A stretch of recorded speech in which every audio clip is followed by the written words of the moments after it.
Hola, soc Jaume Vallcorba de la Fundació Catalunya Estat. Ens hem de preguntar amb què ha afectat la sentència del Tribunal Constitucional d'Espanya amb el tema de l'Estatut.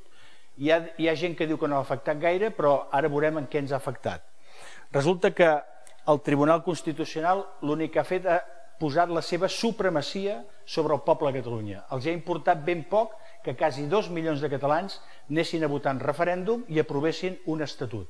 Doncs ells s'han passat per sobre l'aprovació de les Corts Espanyoles, s'han passat per sobre l'aprovació del Senat i que el rei hagués signat l'Estatut. Doncs 12 persones han passat totalment per sobre d'això. I en què ens ha afectat? Doncs ens ha afectat i en molt.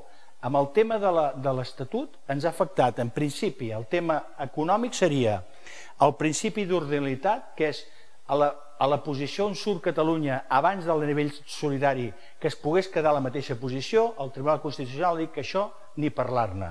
Segona, la bilateralitat, que Catalunya pugui negociar directament sense passar per les altres comunitats autònomes, també, això ha quedat trinxat.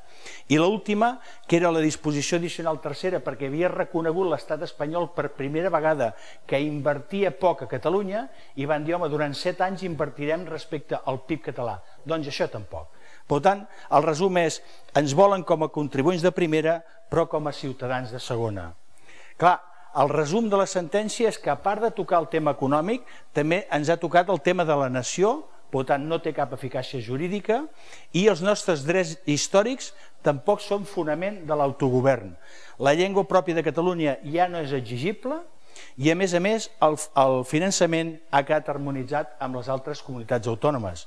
Clar, qui amb 2 dits de seny gosaria negar que els efectes de la sentència del Tribunal Constitucional d'Espanya són petits?